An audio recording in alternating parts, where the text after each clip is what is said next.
Hello everyone, this is RaySpace and welcome back to my Saturn mission testing in Kerbal Space Program 1.12 with Realism Overhaul. When we last left our mission elements, the little lander that was originally going to Enceladus but is now going to Iapetus to pick up fuel was rendezvousing with our main mission ship, which has the Kerbals on board, in order to deliver some of the liquid oxygen that it has so that the main mission ship can use its ion engines to get to, well, a tangent orbit to Titan, not actually arriving at Titan yet, because we still need this little lander to top off the fuel in the main mission ship. And in that case, it's better if the main mission ship has an orbit that is touching Titan's orbit on one side, but is touching Iapetus's orbit on the opposite side. Here I check out how much it's going to take for the lander to get to Iapetus afterwards, so I need to reserve that fuel with the ion engines, with the liquid oxygen that we're using for the ion engines, so that the little lander can get to Iapetus, but I'll transfer the rest over into the main mission ship so that the ship can get into a better orbit than it's in right now. One of the things I didn't anticipate was, because we're focusing on Iapetus now instead of Enceladus having a high radiation environment, so we didn't really want to deal with that, is that the orbits around here up at Iapetus level are really, really long. And so we're depleting a lot more food, water, and oxygen right now than I was before. Also, I'm transferring the liquid hydrogen from the main mission ship into the lander because the main mission ship doesn't need the hydrogen right now. The lander will be able to replenish that, but it needs the hydrogen to actually land on Iapetus because it can't use the ion engines to do that. So I'll need the nuclear engine, which takes the liquid hydrogen, and so that's why we've got as much liquid hydrogen as we could over there. As it turns out, I don't have enough. We'll get to that. But anyway, the main mission ship does its correction burn at apoapsis in order to get its periapsis down to Titan level. Titan's gravity will be enough to perturb the orbit so that we can get a lower orbit. So we don't need to do an additional burn to get that to happen, but we need to correct the inclination a little bit. Here, the lander is getting back to a Iapetus-like level, and then there's the third mission element, which is the Titan lander. Unfortunately, it doesn't have enough fuel right now to land on Titan and then get back to orbit again. It can land on Titan, but it can't get back to orbit again, which is sort of important. This is going to be a crewed lander. The other lander is a refueling lander that doesn't take crew.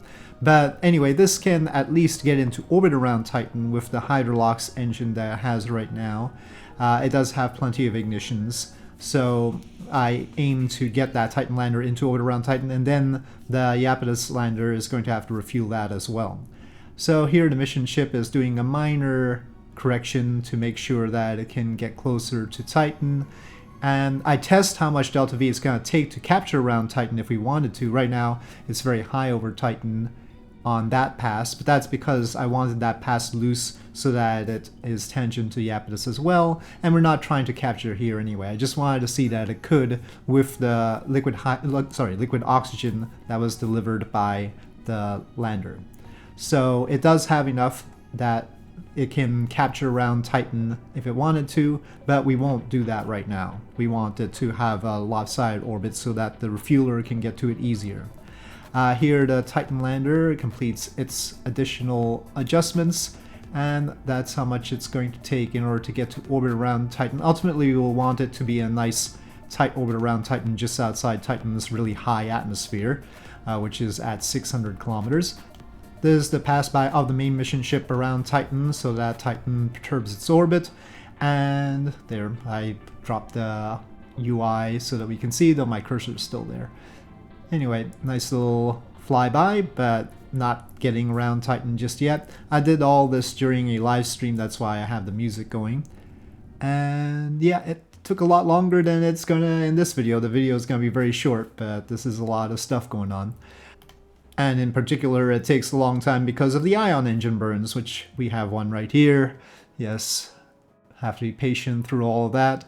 And it is the case that I reserved enough fuel in the Iapetus lander so that it can do all the things to get to Iapetus. That was no problem. The problem is that it doesn't have enough liquid hydrogen in order to actually land on Iapetus right now.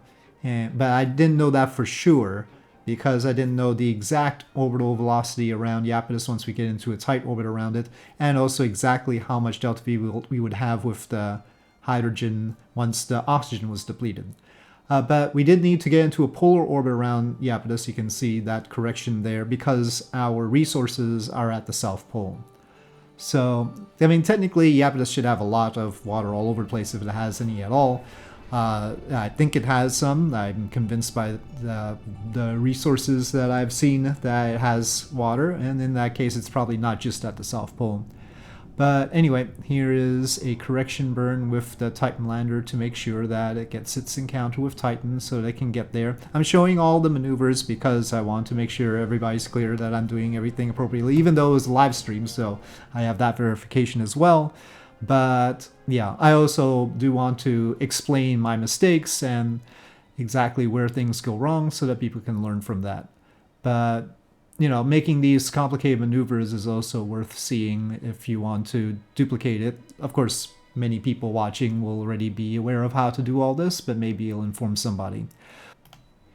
After making sure everything else is going where it ought to, I make sure that the Saturn mission ship isn't encountering Titan again, which could throw it off completely, or fling it out of the system, or lead it to crash into Titan, so yeah, keeping an eye on that. And then finally the lander captures around Titan. That's this burn. Unfortunately, I time warped a little bit too fast. Kerbal Alarm Clock did not stop the time warp very well. And so I did it a little bit past periapsis here, but still it was able to capture. No problems there. Still has some fuel left, but of course it was supposed to be completely topped off when arriving at Titan. So when I adjust all the mission elements for what I learned during this testing, I'm going to have to fix that. Make sure it has a little bit more. Also, the imbalance between hydrogen and oxygen is not great there. But anyway, it's in orbit around Titan where it ought to be, docking port open, and it's ready to go to receive crews to go down as long as it gets the fuel. So, last little thing is the Enceladus lander that is now going to Iapetus. We can see the little blue spot where it has to land at the South Pole. That's where the resources are. I left the highlight there. And it's doing an ion engine burn in order to capture at Iapetus. So, once again, a few hours long burn. Of course, I can time warp through that, but still, has to be done carefully. I can't keep the time warp up. I have to come out of time warp in order to do any turns that are necessary, and those are necessary to make sure the periapsis is not too low and we're not accidentally crashing into Iapetus. But here's the capture. There we go. And then I do a few more burns around periapsis to bring it into a nice tight orbit. It pays to use as much of the ion engine as possible so that we don't have to do as much with the nuclear engine to land. But even though I tried my best on that, we didn't have enough. As it turns out, you can see the orbital velocity there, 393, the surface velocity is about the same, and once I turn off the ion engines, we'll get a proper read on how much the NTR actually has. So shut down, and you can see eventually once I turn on the NTP there, we have 332, so not quite enough. So I cheat. Because of this testing, I want to see whether the resources are actually accessible properly. We will make adjustments when I redo the plan, as I do know I need to do already. So I add a little bit more liquid hydrogen. You'll note from how much we have, it's still mostly an empty tank, but just a little bit more was necessary. And we go around and I begin the landing burn. The problem is that Iapetus is twice as large basically. It has twice as much gravity as Enceladus does, so the whole landing business takes about twice as much delta V. The amount that we had left would have been enough to land on Enceladus just fine. But at least our NTP here has enough thrust to deal with Iapetus as well. We don't have to replace the engine. I was originally going to downscale the engine for Enceladus, but now if we're going for this, I don't need to do that. This is about the right size that I want for this situation. Though I do need to think about how it's going to do on the way up. On the way down, it's fine. You can see we're throttled down very deeply, but it still manages to go down. But with full load, will it be enough? We'll see. I think it should be. Alright, so touchdown. Unfortunately, as it turns out, it was a good thing that I did test whether things would be accessible down here, because once I deployed drills and tried to start the surface harvester, it said no resources, basically. And that's because the concentration of hydrates is really low. I've already fixed this problem. The issue is that Real Solar System did not have a special section for Iapetus, as far as I could tell. I've added a special section for Iapetus to tell it to have hydrates, and so now it'll have more hydrates, not a huge amount, but it should have enough that we can drill for it there. The cutoff, you know, even with a little bit of cutoff, it didn't show hydrates, even though it was supposed to have like 4.9% concentration or something like that. I don't understand the numbers, okay? If it was ore, it seems like it'd be in better shape, but I've just upped the hydrate amount manually in the RSS configuration because it didn't have a section on it.